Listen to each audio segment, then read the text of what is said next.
It's day 5 of the I4 intervention, and today we are going to get tech savvy with Jenica Veley of Virtual Vet Techs because 2020 smacked us all hard, and working from home doesn't really seem possible for us in vet med. Or does it? Jenica is here to tell us how. Hi, everyone. I'm Jenica. So, working from home in the veterinary field, it's a hands on world. So, how does it work and how can you make it easier on yourself? So, I have a few ticks and tricks and tips that I have learned over the time that since I've set up virtual vet techs. And I apologize. I am very nervous and excited, which is funny because I do this all the time and you'd think it would be totally normal, but it's an exciting topic. And I love the idea of what this is going to bring to our field and what the future looks like because of it. So the first thing I always like to do with anybody that I'm working with is set up a team messaging.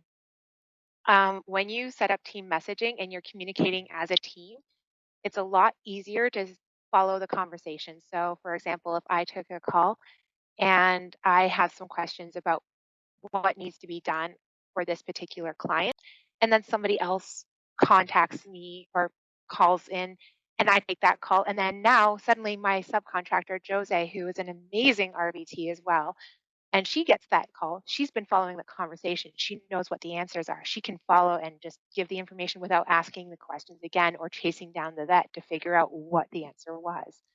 So she's part of all the conversations. I'm part of all her conversations. There's a continuity that creates a very important team environment for everybody that is working together. This can be done in a clinic as well. If you are using something like Google Hangouts, it's free.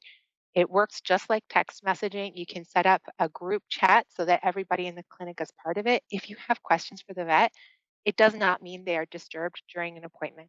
What happens is they come out and they see their messages and they can answer. And then even people who are off that day can handle finding out what that information is, which I think is very, very helpful when things are really busy and crazy and the sticky notes didn't stay on the computer and they got buried in the drawer that they put things in to clean up their desk because we all know how vets like to clean up their desk, guys. um, the next thing that I think is very important is you respond to a client the same way they reached out to you. So if they have reached out to you through messaging, either on Facebook or through email, or through text messaging, or they've called you, whatever method they used, it's called mirroring in communication.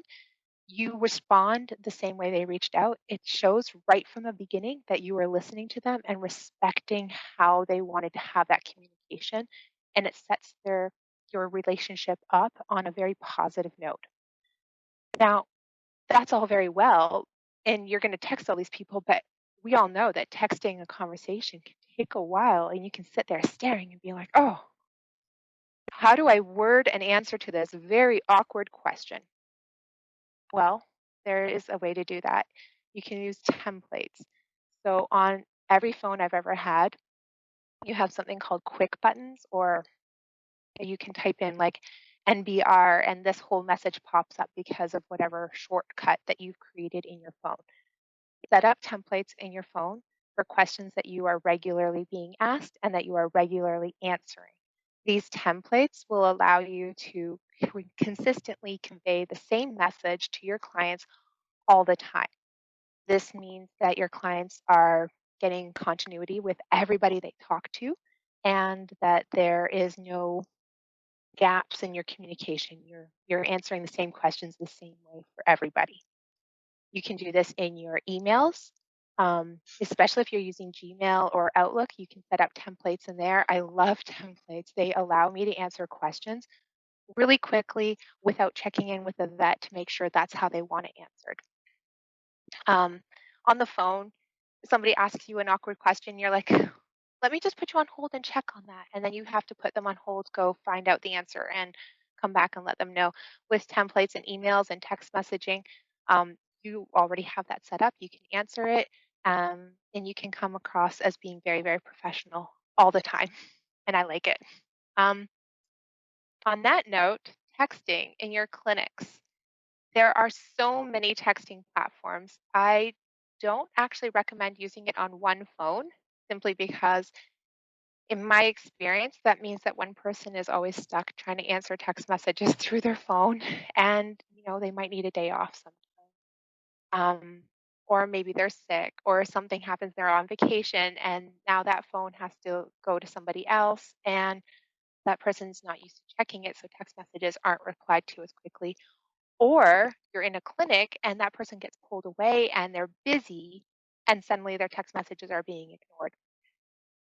So if you get a platform, and there's many platforms that integrate with softwares. There's platforms that you can just use on your phone or on the computer.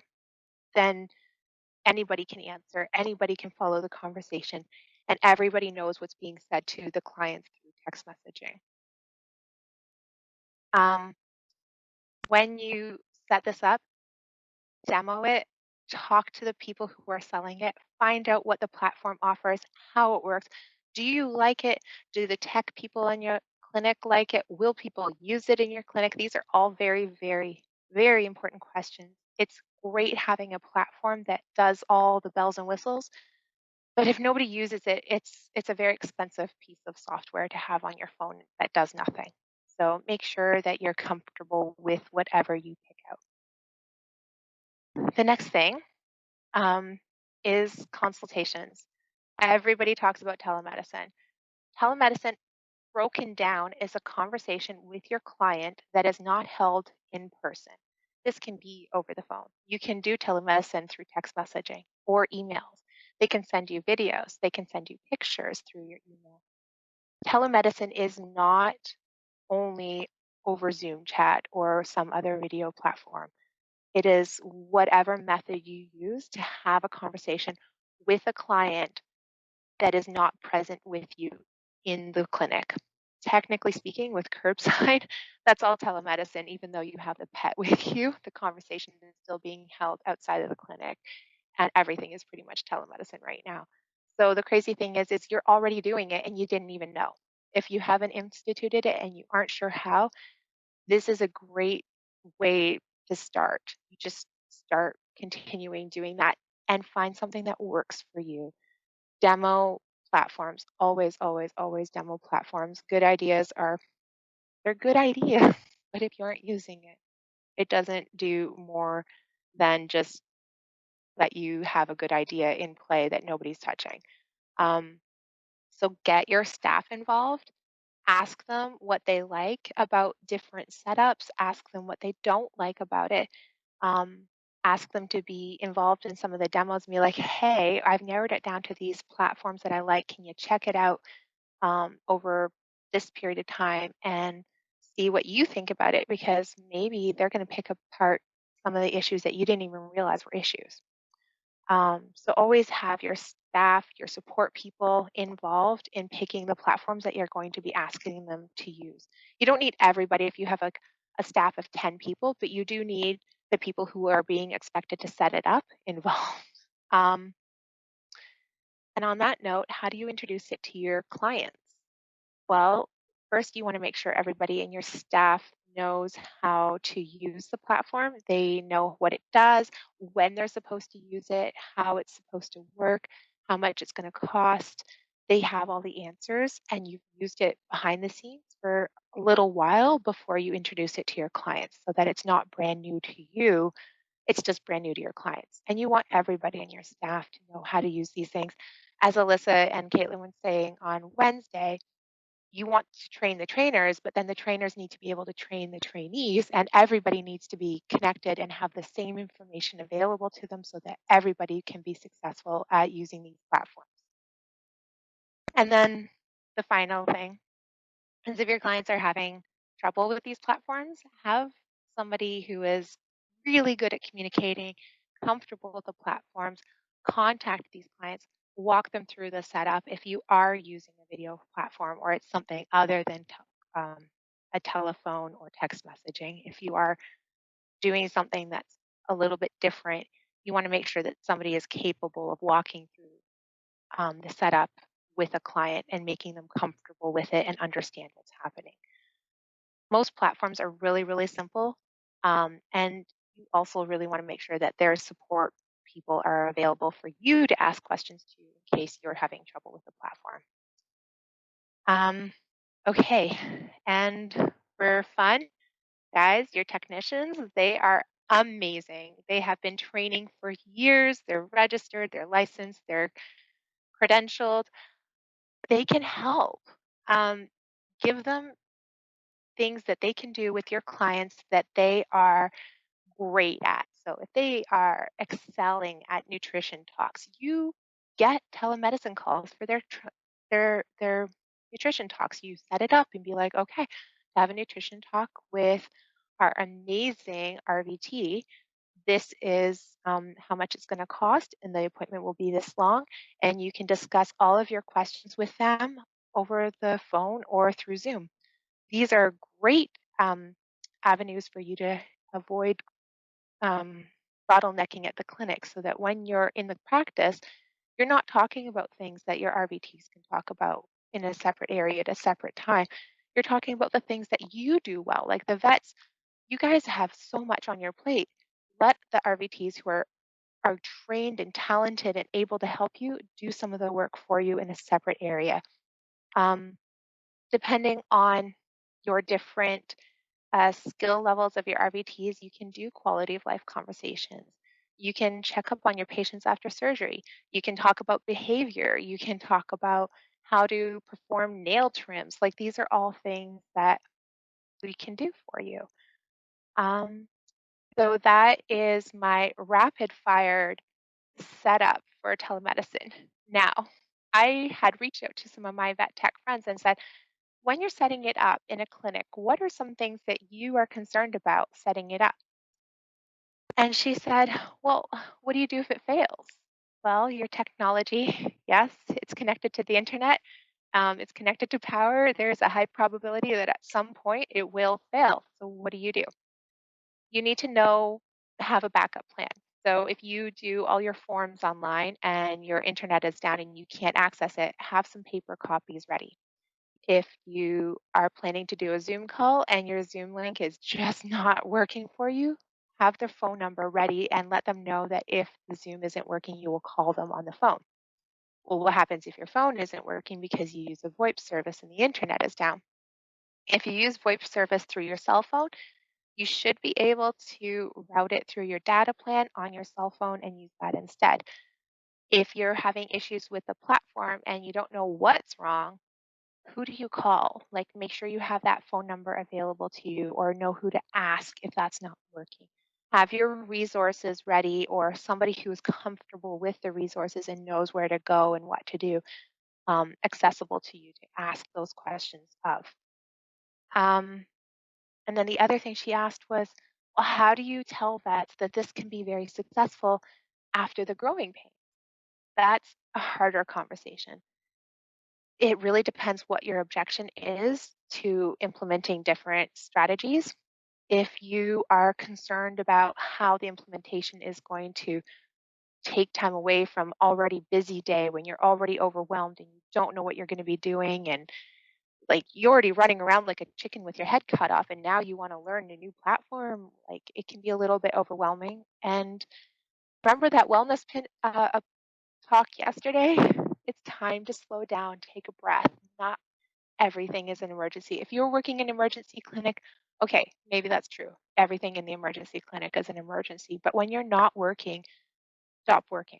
Take your step away, break off, and revisit what's important and what your goals are and figure out, okay, how do I want my practice to work? How do I want my clients to see me? How do I want to help my clients? And what do I want them to be able to access? And how do I want my relationship with them to look? So, what am I going to do to make that happen?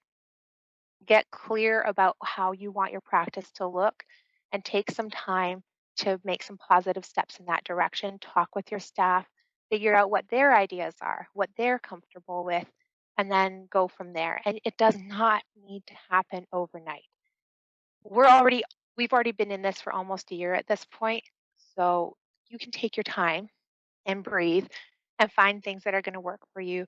go slowly and make sure that what you choose, whatever platforms, whatever steps that you institute, are something that you are comfortable with and brings your practice forward in the way that you want to move, and is something that your staff is comfortable with and able to move forward with you for. And then get clear about how you're going to introduce it to your clients and get excited about it. You're doing something amazing. This is nerve wracking, like me. I'm breathing really fast and having a moment, but it's okay because clients are excited about the idea of not being waiting in the parking lot for an hour to talk to you. If there's another way that they can do this, they would be thrilled to streamline that process and not have to wait for as long before they get seen. Especially in the bigger cities where they're circling the blocks, just kind of waiting for the appointment to finish because there's nowhere for them to park. Um, there are so many things that we can do to help simplify what you're doing for your clients and offering to them without complicating your life. Um, for example, get your vet techs to check in your clients while they're on their way to the appointment. They can just call and be like, hey, I'm on my way there. And then you just go through the questions with them that you would ask before the appointment so that by the time they arrive at the clinic, one, you already knew they were coming, so you're looking for them. Two, you already have your pre appointment check in done. So when they arrive, you just go out and say, hey, thanks for bringing Fluffy. I'm going to go bring him in and we'll get all this taken care of for you. And you've already introduced the idea of whatever it is that you're like, well, we might need to take X-rays for that, or would you be comfortable if we do blood work in this situation? And you've already introduced these ideas and had these conversations before they've arrived, and then they aren't waiting in the parking lot for an hour. First part of it just being a conversation, and the second part just waiting for the procedure to be done.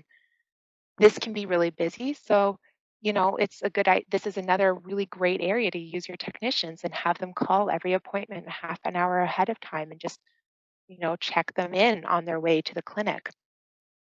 um, I have some resources for you as well. I created a little PDF for you to take home with you. It's in the files guide. I'm hoping Alyssa will help me make sure that all of you have access to it. There are some links for online resource guides.